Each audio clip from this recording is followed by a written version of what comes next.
Good morning students, कैसे हैं आप लोग। स्टूडेंट्स, कल के वीडियो में मैंने आपसे पहले प्रश्न पूछा था कि हमारे वर्तमान में हमारे देश में कितने राज्य और कितने केंद्र शासित प्रदेश हैं। तो इसका सही जवाब है कि वर्तमान में हमारे देश में 28 राज्य और 8 केंद्र शासित प्रदेश हैं। 31 अक्टूबर 2019 को जम्मू कश्मीर जब 2 भागों में बट गया और लद्दाख और जम्मू कश्मीर में, तो केंद्र शासित प्रदेशों की संख्या 9 हो गई थी। लेकिन 26 जनवरी 2020 को दमन दीव और दादर और नगर हवेली, जो 2 अलग अलग केंद्र शासित प्रदेश थे, उनको मिलाकर एक कर दिया गया है, जिसका नाम है दमन दीव और दादर और नगर हवेली।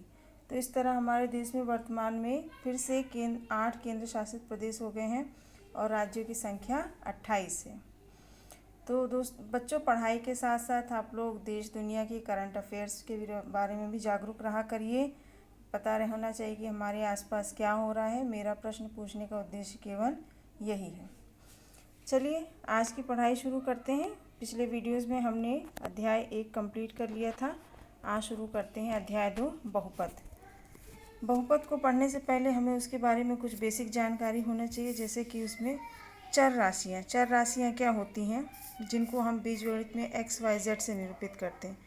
इन्हें XYZ से निरूपित करते हैं जो किसी भी वास्तविक मान, कोई भी वास्तविक मान धारण कर सकता है। मतलब प्रश्न के अनुसार इसका मान जो है बदल सकता है। अचर राशियाँ, इनको हम ABC से जनरली निरूपित करते हैं, जिनके निश्चित मान होते हैं। इनके मान जो है निश्चित होते हैं, वो बदलते नहीं हैं। ठीक है। बीजी व्यंजक किसे कहते हैं?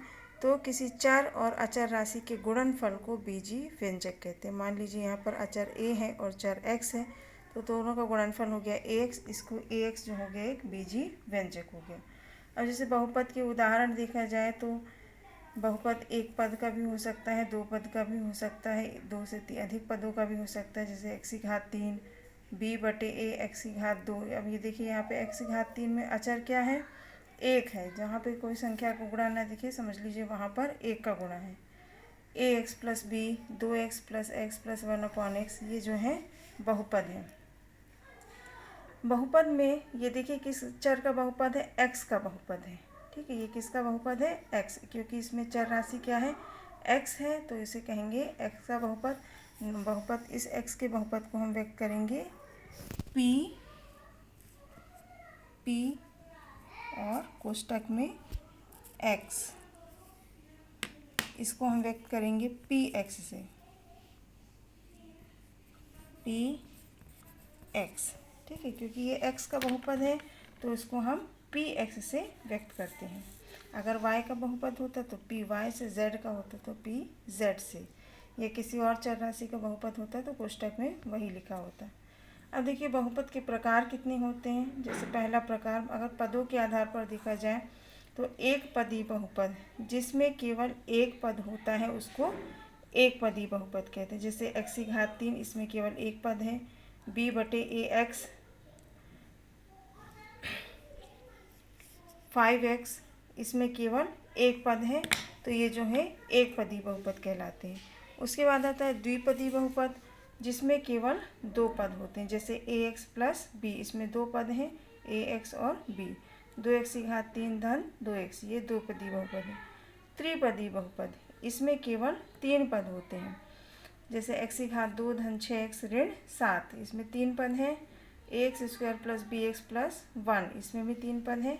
और इसके आगे जैसे पदों की संख्या बढ़ती जाती है, उनको बहुपदी बहुपद कहा जाता है। अब ये था पदों के आधार पर बहुपद के प्रकार।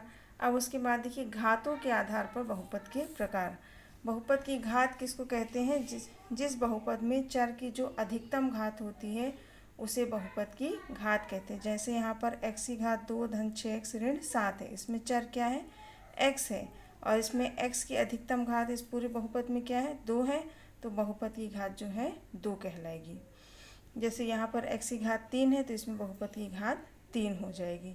यहाँ पर x3 भी है और x1 भी है, लेकिन अधिकतम घात क्या है? 3 है, तो यहाँ भी बहुपद की घात 3 होगी।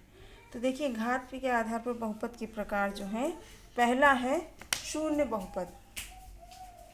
शून्य बहुपद जिस बहुपद में चर की घात 0 हो। जैसे 2, 5, ऋण 3, यहाँ पर आप देखेंगे चर कुछ नहीं है, तो अगर यहाँ पे 2 के बाद हम मान लें 2 x की घात 0, तो किसी भी संख्या की घात अगर 0 हो तो उसका मान होता है 1।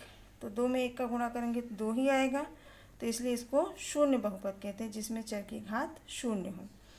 एक घात वाला बहुपद, जिस बहुपद में चर की अधिकतम घात 1 हो उसको एक घात वाला बहुपद कहते हैं। जैसे कि ax प्लस b, इसमें x की अधिकतम घात केवल 1 है। द्विघात बहुपद, जिसमें चर की अधिकतम घात 2 हो, जैसे 2x², इसमें x की अधिकतम घात 2 है। -3x² प्लस 3, इसमें भी x की अधिकतम घात 2 है। 4x² प्लस 4x प्लस 1, इसमें भी चर की अधिकतम घात जो है 2 है। तो ये 2 घात वाले बहुपद कहलाते हैं। इसी तरह यदि बहुपद में घात 3 अधिकतम हो तो वो 3 घात वाले बहुपद कहलाएंगे। जिस बहुपद में चर की अधिकतम घात 4 हो वो 4 घात वाले। इसी तरह बहुपद की जो चर की जो अधिकतम घात होती है वही बहुपद की घात कहलाती है। चलिए इसी पर आधारित है प्रश्नावली 2.1 आपकी, इसको समझाते हैं। देखिए इसमें प्रश्न है, किसी बहुपद px के लिए y बराबर px, यहाँ px लिखा मतलब ये x का बहुपद है, का ग्राफ नीचे आकृति में दिया गया है। प्रत्येक स्थिति px के शून्यांकों की संख्या ज्ञात कीजिए। अभी शून्यांक मतलब जैसे ये x का बहुपद है तो x के जो मान होते हैं वो उसके शून्यांक कहलाते हैं। अगर एक घात वाला बहुपद है तो x का 1 मान होगा, मतलब बहुपद का शून्यांक 1 होगा। यदि 2 घात वाला बहुपद है तो उसके शून्यांकों की संख्या भी 2 होगी। 3 घात वाला बहुपद है तो उसके शून्यांकों की संख्या भी 3 होगी, मतलब बहुपद की जितनी घात होती है उसके शून्यांकों की संख्या भी उतनी होती है। तो यहाँ हमें ग्राफ देखकर बताना है कि इसके शून्यांकों की संख्या कितनी है। जैसे देखिए पहला ग्राफ है, ये x अक्ष है और ये y अक्ष होती है। ठीक है, यहाँ पर ग्राफ में केवल y अक्ष को काटती हुई एक रेखा बनी है। ठीक है, तो इसमें क्या है देखिए, क्योंकि ये x का बहुपद है तो जो भी रेखा है या जो भी ग्राफ है वो x अक्ष को जितनी बार काटता है उसमें शून्यांकों की संख्या उतनी होती है। तो पहले ग्राफ में देखिए x अक्ष को काट ही नहीं रहा है, तो मतलब इसमें शून्यांकों की संख्या 0 होगी, मतलब ये शून्य घात वाला बहुपद होगा। तो इसको इस तरह लिखेंगे, चूँकि बहुपद का ग्राफ x अक्ष को किसी भी बिंदु पर नहीं काटता। देखिए x अक्ष को किसी भी बिंदु पर नहीं काट रहा है, केवल y अक्ष को काट रहा है, इसलिए बहुपद का कोई भी शून्यांक नहीं है। ठीक, समझ में आया? मतलब अगर ग्राफ x अक्ष को किसी भी बिंदु, अगर x का बहुपद है और x अक्ष को वो किसी भी बिंदु पर नहीं काट रहा है तो मतलब उसमें शून्यांकों की संख्या 0 होगी। दूसरे एग्जाम्पल से इसको समझें। जैसे ये वाला ग्राफ देखिए, इसमें ये इस तरह से ग्राफ बना है, ये एक बार y अक्ष को काट रहा है, एक बार x अक्ष को, लेकिन यहाँ बहुपद किसका है? x का। तो हमें केवल ये देखना है कि ये x अक्ष को कितनी बार काट रहा है। यदि ये y का बहुपद होता तो हम देखते कि y को कितनी बार काट रहा है। तो देखिए यहाँ पर ये x अक्ष को केवल एक बार काट रहा है, तो लिखेंगे चूँकि बहुपद का ग्राफ x अक्ष को एक बिंदु पर काटता है इसलिए शून्यांकों की संख्या बराबर 1। इसी तरह पांचवा प्रश्न देखिए, इसमें इस तरह का ग्राफ बना हुआ है। ये ऋणात्मक x अक्ष को 2 बार काट रहा है। x अक्ष को काटना चाहिए, वो चाहे वो धनात्मक को काटे या ऋणात्मक को काटे।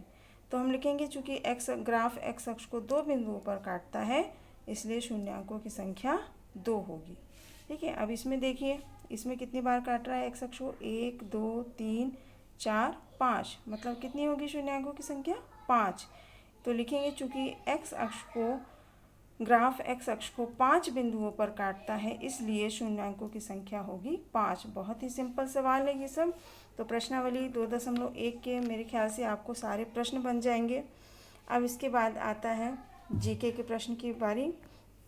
तो आज का मेरा प्रश्न है कि भारत सरकार ने कोविड-19 बीमारी से बचने के लिए या उसके बारे में अलर्ट प्राप्त करने के लिए कौन सा ऐप लॉन्च किया है और यह ऐप कितनी भाषाओं में उपलब्ध है। एक बार फिर से क्वेश्चन कि भारत सरकार ने कोविड-19 या कोरोना वायरस बीमारी से बचने के लिए कौन सा ऐप लॉन्च किया है और यह ऐप कितनी भाषाओं में उपलब्ध है। Thank you.